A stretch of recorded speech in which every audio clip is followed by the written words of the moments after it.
ચાલો સમાચારોમાં આગળ વધીએ આપણે અને વાત કરીએ તો ગુજરાતના વિવિધ જિલ્લામાં જે સોશિયલ મીડિયાના માધ્યમથી જે લોકો ખોટા સમાચારો તે મેસેજ ફેલાવનારા પર ફરિયાદ કરવામાં આવી રહી છે। જ્યાં તમને જણાવી દઈએ કે દેશની સેનાનું મનોબળ તોડવા અને દેશ વિરોધી ટ્વીટ કરનારાઓ પર કાર્યવાહી કરવામાં આવી રહી છે અને 4 લોકો વિરુદ્ધ એફઆઈઆર નોંધાવવામાં આવી છે। ખાસ કરીને આપણે વાત કરીએ તો હજુ પણ કોઈ આ પ્રકારની માહિતી ફેલાવશે તો એની પણ કાર્યવાહી કરવામાં આવશે।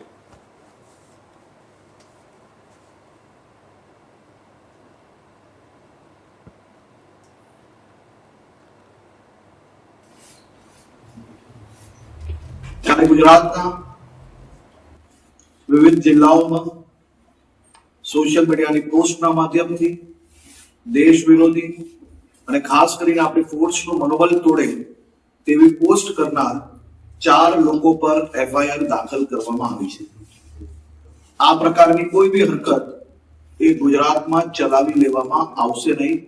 ગુજરાત પોલીસને સતર્કતા જોડે આ પ્રકારની સોશિયલ મીડિયા પોસ્ટ પર સંપૂર્ણપણે ધ્યાન રાખવા જોડે કોઈ બી આવી પોસ્ટ ધ્યાન પર આવે તો તાત્કાલિક એવા લોકો પર કડકમાં કડક પગલાં ભરવાની સૂચના આપવામાં આવી છે।